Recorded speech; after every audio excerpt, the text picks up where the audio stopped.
Hi, I'm Susan from Miss Cotton's Corner, and today I'm really excited to be able to share with you a poem I really love and have loved for many years, Mother to Son by Langston Hughes. I've taught this poem probably for 20 years to 4th and 5th graders, and it's a wonderful, wonderful poem to bring kids into the beauty of language and give them something to think about that's a good big idea to chew on. And it's also great for teaching some figurative language like extended metaphor. So today, I want to tell you how I teach this poem in my classroom. This poem is part of my Langston Hughes Poetry Break resource, which you can grab on TPT, that actually includes 5 Langston Hughes poems. This one is the finale of the unit, just because it's got a lot to say, it's got a lot of depth, and we need to build up to it a little bit. But without any more waiting, let's dive in to Mother and Son. In my classroom, I would begin by having a shared reading of this poem. Preferably the kids would have the text right in their hands, or at the very least projected on the dot camera. The poem is in the public domain, so I was able to type it up and include it in the resource, and here it is. I'm going to begin with a shared reading with you right now. Mother to Son by Langston Hughes. Well, son, I'll tell you, life for me ain't been no crystal stair. It's had tacks in it and splinters and boards torn up and places with no carpet on the floor, bare. But all the time I's been a-climbing on and reaching landings and turning corners and sometimes going in the dark where there ain't been no light. So boy, don't you turn back. Don't you sit down on the steps 'cause you finds it's kinder hard. Don't you fall now, for I's still going, honey. I's still climbing, and life for me ain't been no crystal stair. So I think it's best to begin with a shared reading because of the language in that poem. For example, the phrase kinder hard. When kids see that and they haven't heard it, they get a little confused, like kinder, like I'm being kinder to you, like I'm going to be kinder than Joey is. And they don't understand that that's the way the mother speaks and that it's really kind of hard instead of kinder hard. When they hear it though, they get that immediately. So if you read it to them and have them follow along, those things don't trip them up. So the shared reading is a really great way to bring that language to them and make it accessible. After I read the poem, the first thing I do is I ask them, wow, what did you think? What did you notice? And what do you wonder? And they always notice things like tacks and splinters and stairs. And a lot of them start off by saying, I don't know why she's climbing the stairs. Great wonder. That is exactly the thing that you should be wondering. So we have a few minutes with their noticings and wonderings, and I use that time to teach any vocabulary that I think they might not know. Splinters is one that comes up a lot and seems pretty important to the theme. Once we've kind of done our noticings and our wonderings, then I talk to kids and I say, well, we've talked about metaphors and similes, but I'm not sure we've ever talked about an extended metaphor. And when I say that, I always have to go extended metaphor. I do a lot of acting out of words. And when I do that, kids immediately get extended means longer. And so I say, this is an extended metaphor. And they say, oh, it's a long metaphor. Yeah. So then I ask them, well, metaphors compare two things. What is the author comparing? What two things does Langston Hughes want to compare? And they always figure out it's got to be the stairs and life. We also sometimes have to talk about what crystal is. 20 years ago when I started teaching this poem, I think kids had a little more experience with maybe using the crystal at Christmas time or on Sunday lunch. I don't know that it's as common now as it used to be. So you might have to talk about why would he call it a crystal stair? And of course the reason he'd call it a crystal stair is because that makes it precious, like crystal, but also fragile. And somebody, often a girl, says, oh, that makes me think of Cinderella or some other princess. Cinderella used to come up a lot. And then you say, great, that's probably what Langston Hughes had in mind, not necessarily Cinderella, but where would you find a crystal stair? Something fragile and beautiful and valuable. You would find it in a place of comfort and luxury. So once we talk about life has not been a place of comfort and luxury, then we flesh out the metaphor and we say, well, what do you think it means that life has tacks in it and splinters and bare places?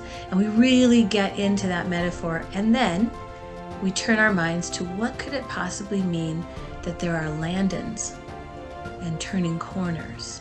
And that's, of course, where Hughes does such a beautiful job bringing in one of his themes that he writes about over and over and over again: hope. When we talk about the landings, we usually get someplace like the landings are a place of rest.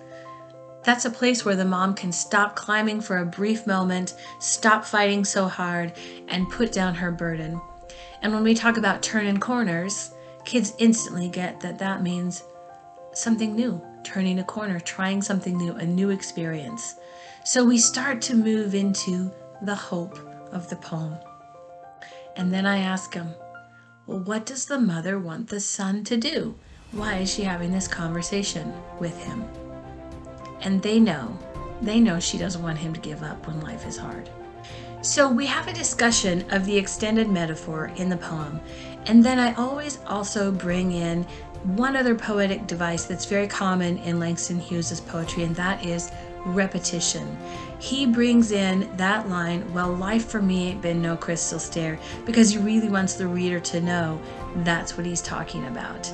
It's such a great poetic device. Once kids know that if a poet only has a few short words and they waste a few words by repeating something, they know, ding, ding, ding, that's really important. They can always find that repetition and know that they're onto something important. After we finish discussing the poem, then I usually ask the kids to read the poem to the wall. Reading to the wall is something we do in my class as a way of practicing fluency and as a way of getting kids to do close reading and do some rereads, feeling like they have a purpose for the reread. So I tell them they're going to read to the wall.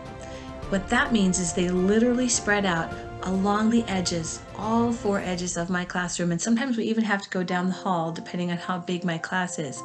They leave a good 3 to 4 feet between each kid, and they literally read the poem out loud to the wall. They don't have to read loudly because the wall is there, and that helps their sound bounce back to them. What they then get is practice with fluency. They get to hear themselves. It's almost like a whisper phone, only I just have walls all the time. I don't have to get them out. And they hear that poem being read back to them. So they get it 2 ways, once by saying it, actually 3 ways. They see it, they say it, and they hear it. And that really helps them get the poem inside of them. So then I tell them they're going to use this poem to write a poem of their own. We begin by meeting back on the rug. Yes, I have my 5th graders come and sit on the rug. I like to keep them close. And they sit on the rug, and I have a chart paper on the board, and I have a column for similes, a column for metaphors, and a column for personification, because those are the figurative language types that we have studied throughout this unit, and I want them to use those in their poem. We brainstorm a couple of different examples in each column. Now they may or may not use those similes when they write their poem. But what I find is if I skip the brainstorm, then the kids go to their desks and they just sit and they stare at the piece of paper, even though this is a closed activity and they don't have to even fill it, they don't even have to write the poem from scratch, they're filling in some blanks. If we have the brainstorm and a kid is stuck, I can always say, well, look at the brainstorm. Did any of those seem good to you? And even if the exact one doesn't seem good to them, it jogs their memory, gives them some ideas, and they might change one that's up there and end up using it. So once we've done our brainstorm as a class, then I ask them to turn and talk to a partner, and I say, the first thing you need to do is come up with a simile or a metaphor that describes life to you. And I don't let them leave the rug to go back to their desks until they have that first simile or metaphor. Once they have figured it out, then they're able to go back. Usually I give them a minute to talk to their neighbor. They kind of hash something out, and I'd say a good 3/4 of them can head on back and write down that first line of their poem. And that leaves a fourth of them or so that are on the rug, and it's great. They're right there. I help them. We get started. When they've got that first line, they're back to their desks and they're writing. What I give them is a close activity. On the paper, it says, life for me is, and then there's a fill in the blank, like, and it's a simile or metaphor. Its head, they write a symbol, and they write another symbol. And sometimes it's like, they fill in a simile, but when they add some personification, and they add more personification, they add an emotion, and they add a verb, and that's the end of their poem. Sometimes kids go crazy and they're like, can we add stanzas? I'm like, of course you can. Here's a poem that one of my students wrote a few years ago. Life for me is not a straight path. It's had curves and boulders, and sometimes it's like a long dark tunnel. But when the road shouts your name and the future beckons, you still feel anticipation and you dance. I think Hughes would like that poem. All of these lesson plans and all of the ideas and everything you need to bring this to your classroom is included in the resource that you can get at Ms. Cotton's Corner on TPT. But maybe this lesson, now after watching this video, maybe you can just grab a copy of the poem somewhere and teach this tomorrow. Whichever way you go, thanks so much for watching and happy teaching.